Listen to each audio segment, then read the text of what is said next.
ಮಕ್ಕಳೇ, ನಿಮ್ಮಿಂದ ಆರಂಭವಾಗಿರುವ ಈ ರಾಮಾಯಣ ಕಾವ್ಯ ಪ್ರಚಾರ ಯುಗ ಯುಗಗಳವರೆಗೆ ಸಾಗುತ್ತಿರಲಿ. ಇದರಿಂದ ಲೋಕದಲ್ಲಿ ಧರ್ಮ ನೀತಿಗಳು ನೆಲೆಗೊಳ್ಳುವಂತಾಗಲಿ. ನಿಮಗೆ ಎಷ್ಟು ಅಭಿನಂದನೆ ಸಲ್ಲಿಸಿದರೂ ಸಾಲದು. ಮುನೀಂದ್ರರೇ, ನಿಮ್ಮ ಪ್ರಶಂಸೆ ಸದ್ಭಾವನೆಗಳೆಲ್ಲ ಸಲ್ಲಬೇಕಾದದ್ದು ನಮ್ಮ ಗುರುಗಳಿಗೆ.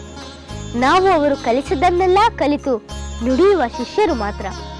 ರಾಮಾಯಣವನ್ನು ಬರೆಯಲು ನಮ್ಮ ಗುರುಗಳಿಗೆ ಪ್ರೇರಣೆ ನೀಡಿದ ಬ್ರಹ್ಮದೇವ ಮತ್ತು ನಾರದರಿಗೂ ನೀವು ವಂದನೆ ಸಲ್ಲಿಸಬಹುದು. ನಿಮ್ಮ ಗುರುಭಕ್ತಿ ಮತ್ತು ವಿನಯ ವಿಧೇಯತೆಗಳನ್ನು ನಾವು ಮೆಚ್ಚುತ್ತೇವೆ. ನಿಮ್ಮಗಳ ಮೇಲೆ ನಿಮ್ಮ ಗುರುಗಳ ಅನುಗ್ರಹ ಮತ್ತು ದೈವ ಕೃಪೆಯು ಅಪಾರವಾಗಿದೆ. ನಿಮ್ಮಲ್ಲೇ ಶ್ರೀರಾಮಚಂದ್ರನ ಮೇಲಿನ ಭಕ್ತಿಯು ಅಪಾರವಾಗಿದೆ. ಬಾಲಕರೇ, ನೀವು ಶ್ರೀರಾಮಚಂದ್ರನ ಎದುರಿನಲ್ಲೇ ರಾಮಾಯಣವನ್ನು ಹಾಡುವಂತಾಗಲಿ.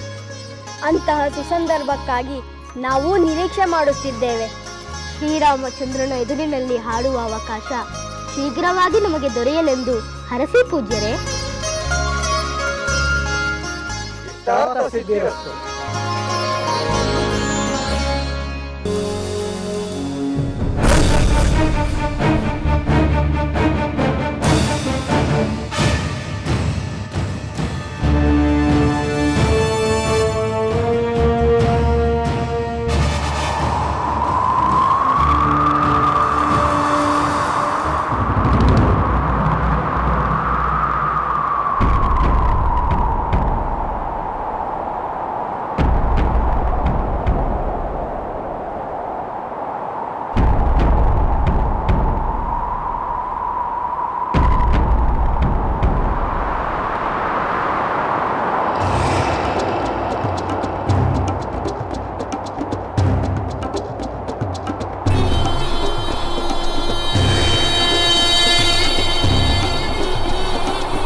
ಅಯ್ಯಯ್ಯೋ, ಇದೇನಿದು? ಇದ್ದಕ್ಕಿದ್ದ ಹಾಗೆ ಈ ಕತ್ತಲು ಏಕೆ ಕವಿಯಿತು? ಮುಂದೆ ದಾರಿಯೇ ಕಾಣುತ್ತಿಲ್ಲ. ಸಾಗುವುದಾದ್ರೆ ಹೇಗೆ? ರಥದ ಕುದುರೆಗಳು ಹೆದರಿ ಮುಂದೆ ಸಾಗದೆ ನಿಂತು ಬಿಟ್ಟವು. ಪ್ರಭು, ಪ್ರಭು, ನಮ್ಮ ಯಾಗದ ಕುದುರೆ ಎಲ್ಲಿಯೂ ಕಾಣುತ್ತಿಲ್ಲ ಪ್ರಭು.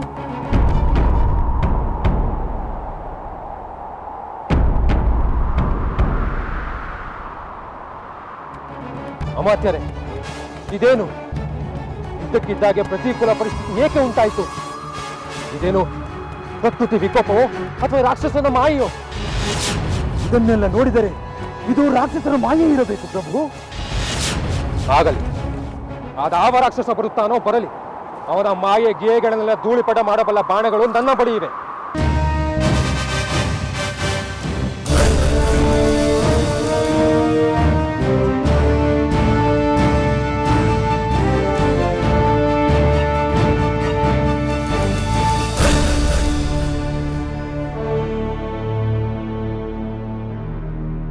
ಪ್ರಭು ನೋಡಿ, ಕಾರ್ಮೋಡಗಳು ಸರಿಯುತ್ತಿವೆ.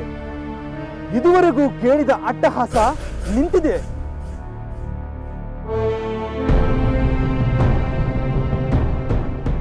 ಪ್ರಭು, ರಾಕ್ಷಸರ ಮಾಯೆ ಇಲ್ಲವಾಯಿತು. ನಮ್ಮ ಸಂಚಾರಕ್ಕೆ ಇನ್ನು ಯಾವ ಅಡ್ಡಿಯೂ ಇಲ್ಲ ಪ್ರಭು. ಪ್ರಭು, ಆದರೆ ನಮ್ಮ ಯಾಗದ ಕುದುರೆ ಎಲ್ಲಿಯೂ ಕಾಣುತ್ತಿಲ್ಲವಲ್ಲ ಪ್ರಭು. ಅದನ್ನು ಹುಡುಕುವುದಾದರೂ ಹೇಗೆ? ಅದಕ್ಕೇಕೆ ಚಿಂತೆ? ಈ ಧೂಳು ಗಾಳಿ ಶಬ್ದಗಳಿಗೆ ಬೆದರಿ ಎಲ್ಲೋ ಇಲ್ಲೇ ಅಡಗಿಕೊಂಡಿರಬೇಕು. ಹೋಗಿ ಹುಡುಕಿ ಬನ್ನಿ. ಆಗಲಿ ಪ್ರಭು.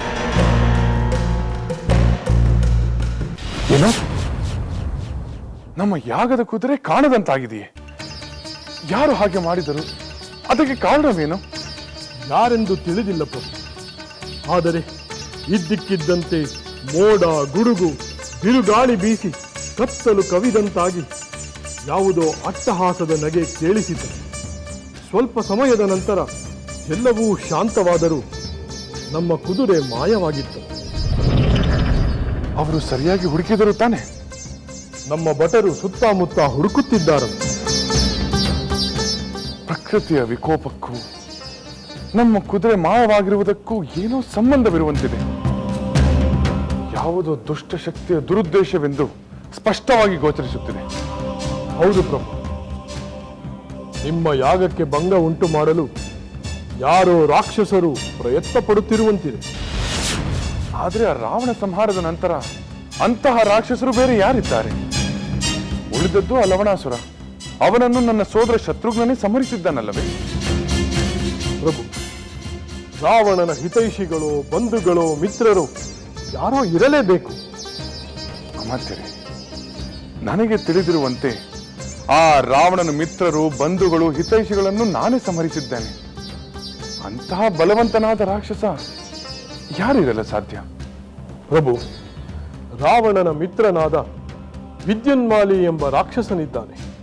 ಬಹುಶಃ ಇದು ಅವನ ಕೆಲಸವೇ ಇರಬೇಕು.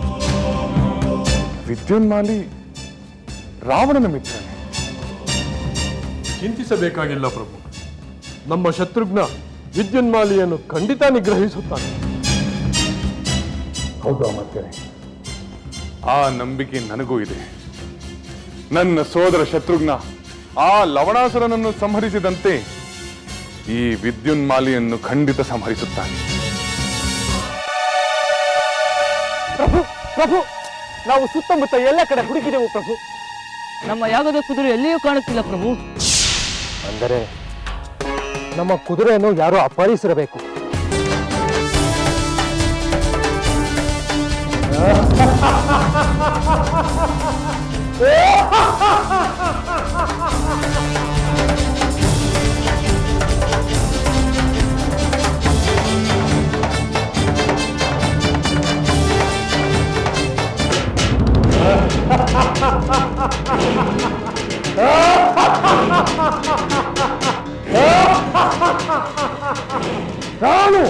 ನಾನು ನಿಮ್ಮ ಯಾಗದ ಕುದುರೆಯನ್ನು ಅಪಹರಿಸಿದ್ದೇನೆ.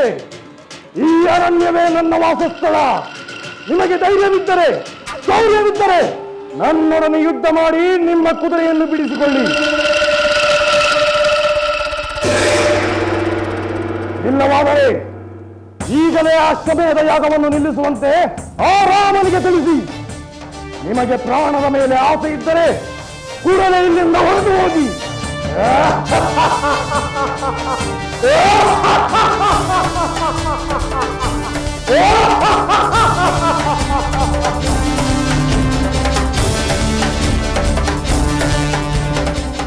ಅಮಾತ್ಯರೇ, ಆ ರಾಕ್ಷಸ ಯಾರು? ನಮ್ಮ ಸೈನ್ಯ ಕೂಡಲೇ ಯುದ್ಧ ಸನ್ನದ್ಧವಾಗಲಿ. ಆ ರಾಕ್ಷಸನ ದರ್ಪವನ್ನು ಅಡಗಿಸೋಣ. ಆಗಲಿ ಪ್ರಭು.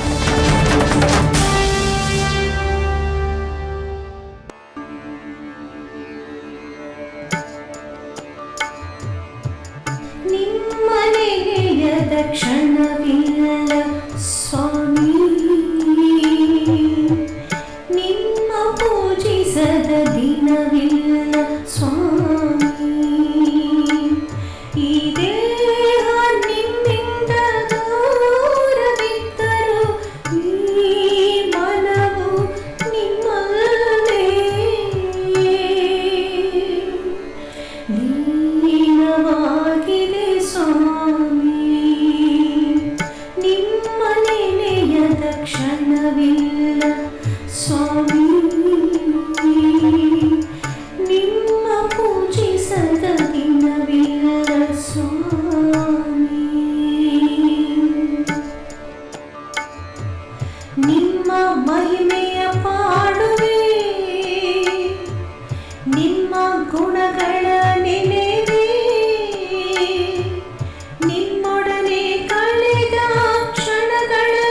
ಗೆಲುವು ಧೂಳ ರಾಕ್ಷಸ, ಅದೃಶ್ಯನಾಗಿ ಅಟ್ಟಹಾಸ ಮಾಡುತ್ತಿರುವ ಅಲ್ಪ.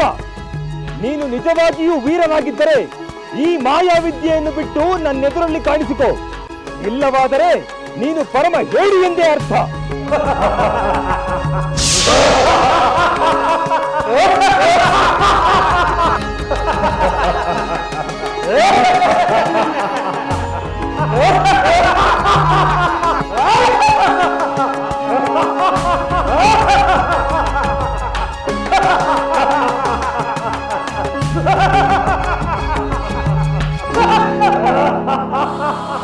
ಆ ದುರುಳ ರಾಕ್ಷಸ ವಿಮಾನದಲ್ಲಿ ಕಾಣಿಸಿಕೊಂಡು ಯುದ್ಧಕ್ಕೆ ಸಿದ್ಧನಿದ್ದಾನೆ.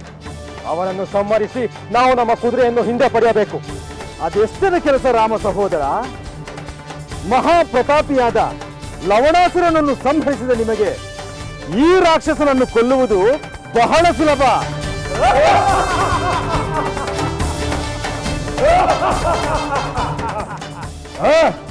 ನನ್ನ ಮಾತನ್ನು ಕೇಳಿ.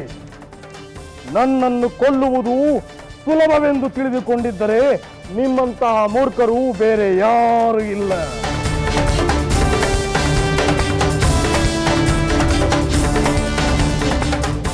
ಋತ ಪ್ರಯತ್ನ ಮಾಡಿ ಏಕೆ ಮರಣದ ಮನೆಯನ್ನು ಸೇರುತ್ತೀರಿ? ಏನೇ ಆದರೂ ಕುದುರೆಯನ್ನು ಮಾತ್ರ ನಾನು ಬಿಡುವುದಿಲ್ಲ. ಸುಮ್ಮನೆ ಹೊರಟು ಹೋಗಿ. ನೋಡಿ, ಇವನೇ ನನ್ನ ಅನುಜ ಉಗ್ರ ದಂಶ. ನಮ್ಮಿಬ್ಬರನ್ನು ಗೆಲ್ಲುವುದು ಅಸಾಧ್ಯ.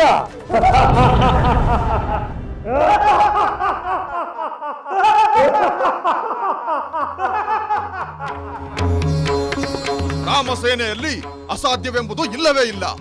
ಎಲ್ಲವೋ ರಾಕ್ಷಸ, ಯುದ್ಧಕ್ಕೆ ಮೊದಲು ವೃತ ಏಕೆ ಬಡಬಡಿಸುವೆ? ಅಲ್ಪರ ಅಹಂಕಾರ ತೃಣಕ್ಕೆ ಸಮಾನ.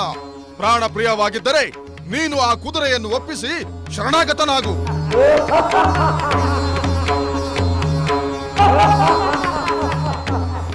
ಓಹೋ, ಈ ವಿದ್ಯುನ್ಮಾಲಿ ಶರಣಾಗತನಾಗುವುದೇ ಎಂದಿಗೂ ಸಾಧ್ಯವಿಲ್ಲ.